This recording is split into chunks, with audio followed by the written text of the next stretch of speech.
24 de setembro de 2014. O dia em que Gustavo Cerati morreu. Desde seus primórdios como publicitário, ele desenvolveu uma habilidade de inserir frases no inconsciente coletivo, frases que, com um pouco de música leve, acabaram se tornando hipnoses. Fundou aquela que é considerada por muitos como a banda de rock mais emblemática da Argentina. Embora sua fama tenha transcendido o país e até hoje, ele continue sendo homenageado por artistas de todas as partes do mundo. Como se isso não bastasse, ao longo de sua carreira solo vendeu mais de 7 milhões de discos e foi indicado a inúmeros prêmios, entre eles o Grammy Latino, os prêmios MTV, Conex e Gardel. Foi extremamente produtivo e nunca faltou vitaminas, mas adormeceu no final. 7 de junho de 2010, de madrugada saiu do aeroporto Simón Bolívar, na Venezuela, um avião-ambulância que trazia em seu interior um dos músicos mais importantes das últimas décadas. Ele estava acompanhado de sua mãe e de sua irmã. Fazia menos de um mês, no dia 15 de maio, Cerati havia perdido a consciência após realizar um show em Caracas. Pouco depois de concluir a apresentação, ele havia dito à equipe técnica que o acompanhava que estava com dor de cabeça, mas não demonstrou sentir maiores incômodos. Seus próximos atribuíram o estado ao cansaço das turnês, às horas no palco, às entrevistas, aos voos constantes e às festas sucessivas. Mas o que parecia ser apenas um simples quadro de exaustão logo se complicou e Cerati teve que ser levado para um hospital. A princípio foi informado que era uma descompensação, mas apenas 3 dias depois. O neurologista Vladimir Fuenemayor confirmou que o autor de sucessos como Quando Passe o Tremor havia sofrido algo mais do que um simples abalo em seu sistema nervoso. Um acidente vascular cerebral. Será que isso causou seu estado recente? A junta médica que atendeu o artista explicou que ele havia sofrido um evento vascular isquêmico com afasia de expressão. Depois ele passou por cirurgia devido à gravidade e um médico afirmou que nunca mais seria o mesmo.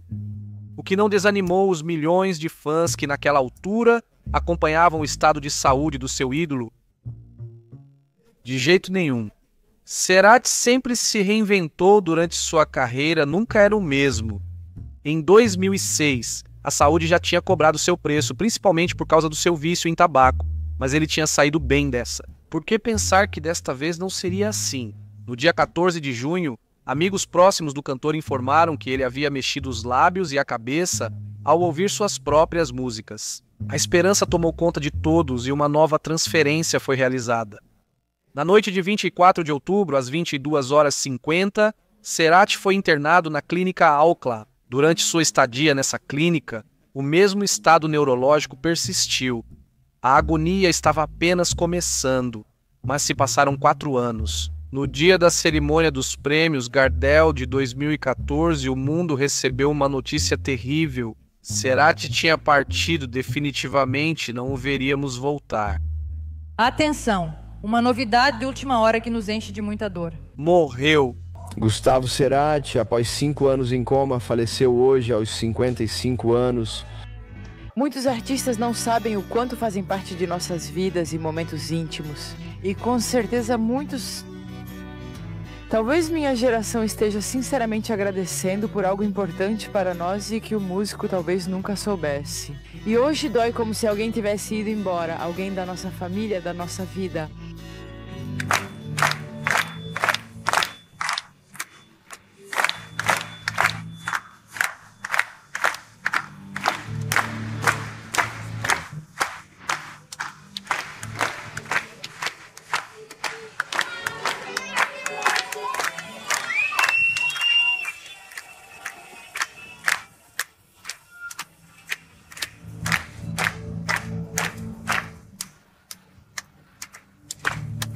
Nada irá.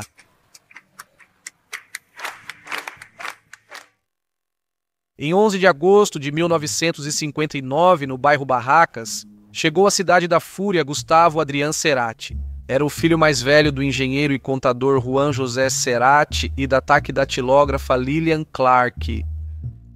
O privilégio de crescer em um lar cheio de música, Gustavo sempre mostrou curiosidade pelos instrumentos ao seu redor.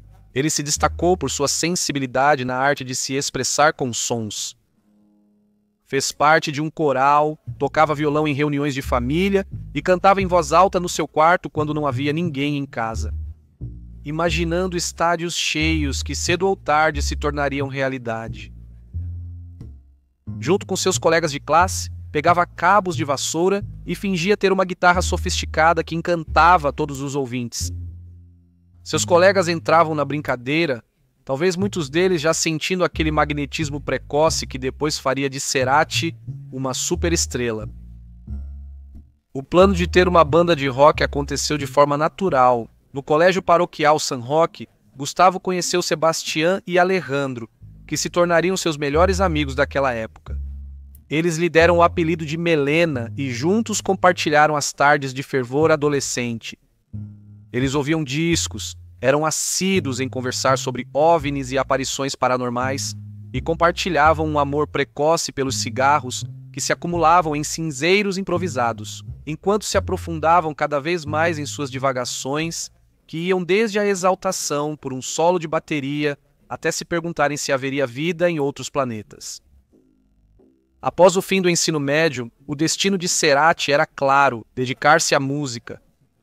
Bem, na verdade não. Primeiro ele teve que entrar no serviço militar obrigatório e lá a cabeleira que lhe dava o apelido desapareceu completamente. Ao sair, entrou na Universidade de El Salvador para cursar a carreira de publicitário, mas junto com seu cabelo tinha ido embora seu amor pela música, de jeito nenhum. Na verdade, nesse momento, Cerati se perguntava por que não posso fazer parte do Jet Set. Para Gustavo, a universidade foi como descobrir um novo mundo. Aos 19 anos, ele se viu em uma sala cheia de jovens se maquiando para dançar. Eles pintavam o cabelo e ouviam músicas que ninguém mais conhecia na Argentina. Ele, por outro lado, tinha o cabelo cacheado e usava apenas jeans e camisetas. Cercado por colegas que eram DJs, trabalhavam com publicidade ou dirigiam filmes, começou a sair à noite para ouvir música nova e tocar em várias bandas, Começou a experimentar com diversos sons e ganhou experiência em uma velocidade vertiginosa. Após muitas tentativas, encontrou conforto quando conheceu Héctor Zebócio, com quem se entendia muito bem no plano artístico. Com um novo cúmplice, Gustavo continuou sua busca por mais integrantes para seu projeto, o que o levou a conhecer Charlie Alberti. Ele se juntou à causa e assim se completou a consolidação de um trio que quebrou todos os recordes possíveis. Eles anotavam nomes engraçados em um caderno para dar à banda. Taras Bulba, Os Pelitos, Aerosol, Sidecar Extra e Rockford foram alguns dos nomes que eles imaginaram.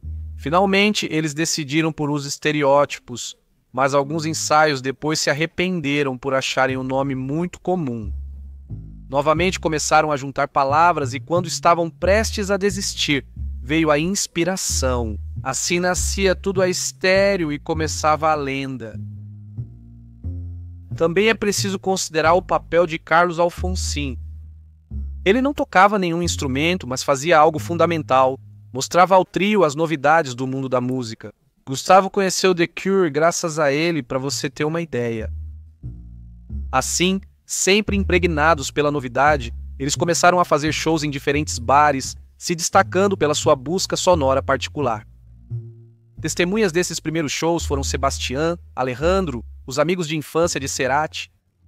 O que eles ouviram os deixou de queixo caído, acharam quase horrível, consideravam que aquela música não se encaixava na categoria rock. No entanto, deram tapinhas no ombro de Gustavo e o parabenizaram, tentando disfarçar a falsidade. Para ouvidos mais conservadores, sempre acontecia o mesmo. A separação da banda os deixava confusos, mas para outro público era o que desejavam. Soda Stereo começou a impactar no circuito underground da capital e dividiu o palco com Sumo, Los Twist e Melero, entre outros. No entanto, ainda faltava desenvolver um detalhe que os definiria e posicionaria. penteados novos e estranhos. Numa noite de 1984, em que Soda Stereo tocou na Boate Marabu, Gustavo viu entre o público, enquanto cantava, uma garota com o cabelo bagunçado, os olhos delineados e uma maquiagem quase de zumbi. Ficou tão fascinado que caminhou até a beira do palco e se abaixou para olhá-la mais de perto. A garota o havia flechado com seu encanto, mas havia algo mais nela, uma mistura de elegância, rebeldia e também modernidade, que era exatamente o que ele procurava para o visual do seu grupo. E quando o show terminou, ele saiu para procurá-la depois de alguns drinks. Anastácia Chominsink tinha 15 anos e acabava de chegar a Buenos Aires. Após morar na Inglaterra e Bélgica, Anastácia e Gustavo logo oficializaram o namoro. Ele estava encantado com o que ela transmitia, aquela mistura de pop furioso e escuridão glamurosa. Ela orientou Gustavo e a banda sobre a estética e a apresentação nos palcos. Foi então que o Soda Stereo se consolidou como a revelação indiscutível. No verão de 1986, Anastasia convenceu os pais a deixá-la ir com Gustavo em uma turnê. No entanto, depois do terceiro show, Gustavo a deixou pela modelo Noelle Balfour, e ela foi a última responsável por levar a banda ao topo. O relacionamento de Gustavo e Noelle foi tão intenso quanto conturbado. Juntos, alugaram um apartamento no bairro da Recoleta, mas quase nunca estavam lá. Noelle trabalhava na televisão e Gustavo, que era o que menos queria uma overdose de televisão, passava o tempo viajando para tocar no interior da Argentina. Eles foram de um casamento precoce e impulsivo a se darem cada vez pior.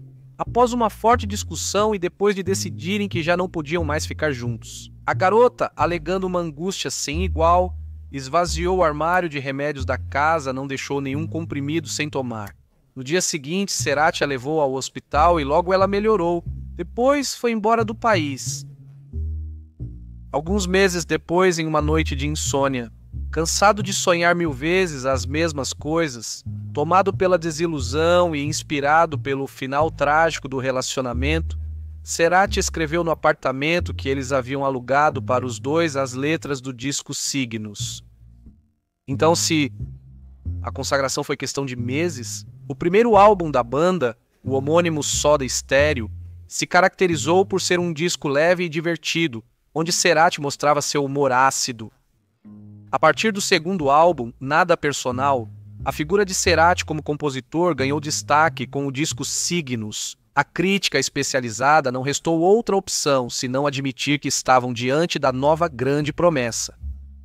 E eles não estavam errados. Em fevereiro de 1987, Soda Stereo se apresentou no 28º Festival Internacional da Canção de Viña del Mar. Esse evento foi marcante para eles. Ali começou a ficar evidente o que viria a ser conhecido como a Sodamania.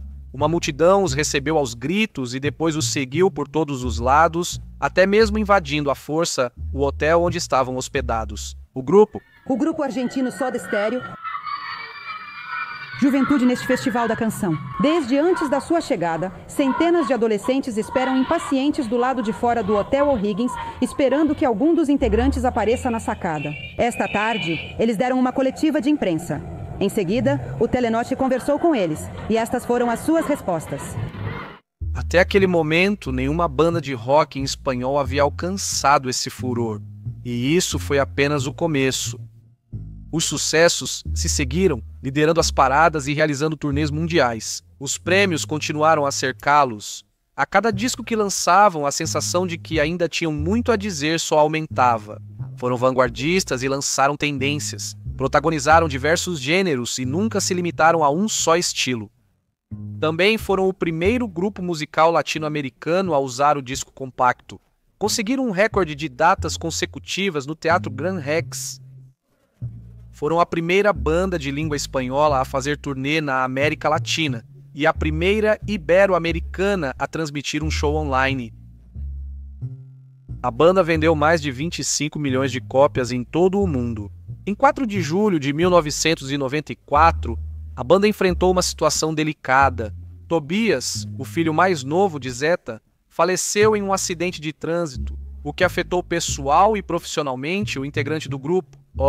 O pequeno que morreu era Matias Bossil. Em agosto ele iria completar 3 anos O outro filho do baixista do Soda Stereo, Simon, de 4 anos, foi internado no hospital Garrahan, com queimaduras que podem causar complicações respiratórias. Por unanimidade, eles mudaram de assunto e consideraram se separar de vez. Em 29 de junho de 1995, foi lançado Sueño Estéreo, o último álbum de estúdio do Soda Stereo, que apostou na busca por novas sonoridades, dando ênfase à fusão com a música eletrônica. Em tempo recorde, tornou-se disco de platina, levando a banda a uma turnê pela Venezuela, Colômbia, Peru, Chile, Honduras, Panamá, Costa Rica, México e Estados Unidos. Em 1º de maio, o Soda Stereo anunciou oficialmente sua separação por comunicado à imprensa, tornando-se tendência na época. O show de despedida foi realizado em Buenos Aires no dia 20 de setembro, no estádio River Plate, diante de mais de 70 mil pessoas. Em um momento do show, Gustavo Cerati olhou para o público e lançou seu icônico Gracias Totales. Legendado por Jane Coyle. Em 2002, eles receberam o prêmio Lenda da MTV Latinoamérica por sua trajetória musical, o primeiro concedido pela entidade. Senhoras e senhores, é realmente uma honra para mim entregar o prêmio pela trajetória ao Soda Stereo. Com certa experiência e carreira como solista, Gustavo Cerati reiniciou suas atividades formalmente no ano de 1997. Trabalhou intensamente até lançar em 1999 Bocanada. A música Paseo Imoral ocupou por vários meses todos os canais de música. Em 2001, lançou 11 episódios sinfônicos ao vivo no Teatro Avenida Buenos Aires. O concerto consistiu nele cantando enquanto Alejandro Terán regia uma orquestra que fez arranjos tão majestosos quanto solenes para todas as músicas. Ao que tudo indicava, sua carreira solo seria repleta de sucesso, mas ao lançar, em 2002 Sempre é Hoje, recebeu duras críticas. Devido à extensão do álbum, esse disco não teve um impacto notável e vendeu muito pouco. 4 anos depois, Gustavo Cerati se redimiria com o multipremiado Aí Vamos, que continha músicas decididamente roqueiras. Foi aí que começou a coautoria de Benito, seu primeiro filho, com a modelo chilena Cecília Menávar, que teve influência nas letras de Crimen e Adeus. Benito, ele tem uma facilidade evidente e eu diria talento, não me interessa promovê-lo além disso, sabe? Ele tem 10 anos e tá brincando, mas faz música, compõe canções, realmente é incrível. A primeira música que ele fez, uma das primeiras, se chama Dinheiro Pobre, Dinheiro Pobre. O título te matou? Ao completar o 10º aniversário da separação do Soda Stereo, os integrantes decidiram se reunir para uma série de shows na Argentina e em outros países da América Latina, onde fizeram sucesso. O reencontro foi triunfal em todos os sentidos. Em 2007, eles fizeram a turnê de reencontro Me Verás Volver. Tem uma boa canção para cantar, vamos ver?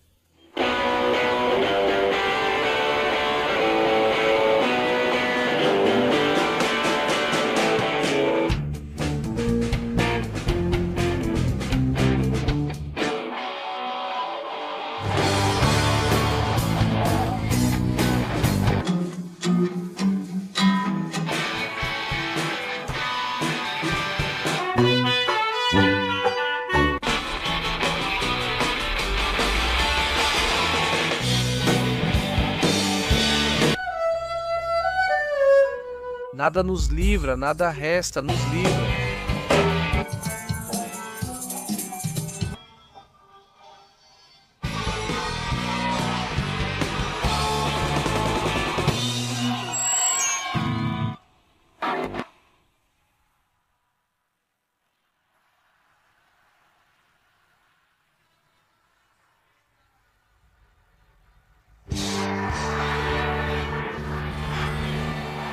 Antes dessa, Robbie Williams tinha o recorde de mais ingressos vendidos na Argentina em menos tempo. Soda quebrou esse recorde em 2007, vendendo 2 estádios em menos de 24 horas. A turnê também quebrou outros recordes, como reunir 1 milhão de pessoas e realizar 6 shows no estádio Antônio Vespucci Olivetti, do River Plate. superando os 5 dos Rolling Stones. Em 29 de julho de 2009, pouco antes dos 50 anos, Cerati, com sequência, compartilha sua ideia de que rock e moda estão ligados. Ele lançou sua própria linha de roupas masculinas desenhada por ele mesmo, com a ajuda de Manuel Morales.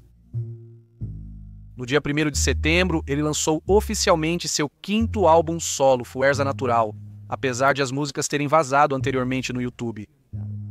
O álbum recebeu disco de ouro por vendas antecipadas e disco de platina na Argentina semanas após o lançamento.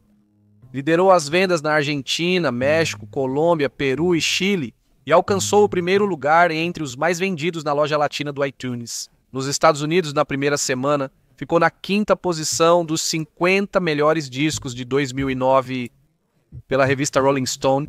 Além disso, conquistou outro prêmio Gardel de Ouro em 2010, o 2º de sua carreira.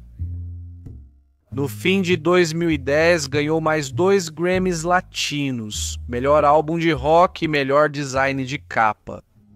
A turnê Fuerza Natural começou em 19 de novembro de 2009 no estádio de beisebol de Monterrey. A turnê seguiu pelo México, Chile, Uruguai, Argentina, Peru, Estados Unidos da América e Colômbia, encerrando em 15 de maio de 2010 no estádio da Universidade Simón Bolívar, em Caracas, Venezuela. Novamente, Cerati estava no auge, mas infelizmente não por muito tempo. O restante das apresentações do disco teve que ser suspenso abruptamente devido a um acidente. ACB. Durante 4 anos em coma, Cerati permaneceu atrás do seu coração, movendo-o lentamente. Seu falecimento posterior recebeu inúmeras homenagens de vários tipos por parte de fãs e músicos. Sua mãe sempre o acompanhou e conseguiu criar uma conexão mais do que especial com ele. Quando sua morte foi anunciada, a presidenta Cristina Fernandes de Kirchner decretou 2 dias de luto nacional, com a bandeira argentina hasteada a meio mastro em todos os prédios públicos. Cerati foi velado na legislatura da cidade de Buenos Aires, acompanhado de sua mãe, seus filhos, irmãs e sobrinhos. O velório durou 14 horas. A fila de fãs que se aproximaram para se despedir chegou a até 15 quarteirões. Tenho 44 anos e cresci com smoothies, com tudo. Para mim, não sei, sou um dos maiores que existem. Não há nenhum grupo como Soda Stereo, nem na América Latina. Em 5 de dezembro de 2013, Cerati foi nomeado cidadão ilustre pela legislatura da cidade autônoma de Buenos Aires em reconhecimento à sua trajetória. Na edição de setembro de 2012, a revista Rolling Stone colocou Cerati em 7º lugar entre os 100 melhores guitarristas do rock argentino. Em 2017, pelos 50 anos do rock argentino, ele ficou em 3º entre as maiores figuras do país. Com a turnê Gracias Totales, Zeta Bosio e Charlie Alberti tocaram juntos ao vivo pela primeira vez desde a morte do ex-companheiro. A turnê, tida como despedida final da banda, foi anunciada por vídeo e carta aos fãs nas redes sociais. Planejava visitar as Américas em 2020. No entanto, em vista dos eventos decorrentes da pandemia de Covid-19, ela se encontra atualmente suspensa, com alguns shows programados para 2021 e 2022. Enquanto isso, com o passar do tempo, a música criada por Gustavo Cerati continua sendo descoberta por buscadores enfáticos de novos sons, criando assim uma constante sensação de déjà vu. Mesmo quem não o conhece sabe sobre ele. Ele é considerado até hoje um compositor e músico único em sua espécie, explosivo, alguém bom demais no que fazia, o equivalente a ter um míssil no armário. Este foi o vídeo de hoje sobre Gustavo Cerati. Espero que tenham gostado. Muitos, especialmente do México, pediram esse tema, porque sei que ele e o Soda Stereo fizeram muito sucesso, tanto quando foram fazer turnês lá, quanto nas rádios. E sei que é uma banda muito popular por lá, tanto quanto é na Argentina, tanto ou até mais, talvez, né? Como na Argentina, este canal tem mais audiência no México do que na própria Argentina, mesmo eu estando em Buenos Aires. Essas coisas acontecem sempre, por isso como vocês pediram. Queria prestar essa homenagem a esse grande músico argentino que transcendeu as fronteiras do seu país e chegou a ser conhecido mundialmente. Se vocês gostaram, por favor, deixem seu like aqui embaixo, se inscrevam caso ainda não tenham feito isso e ativem as notificações. Peço que deixem sugestões para próximos vídeos nos comentários. Por enquanto, me despeço, deixo aqui algumas recomendações de vídeos para vocês continuarem maratonando. Meu nome é Magnus Mephisto e este foi o dia em que morreu Gustavo Cerati.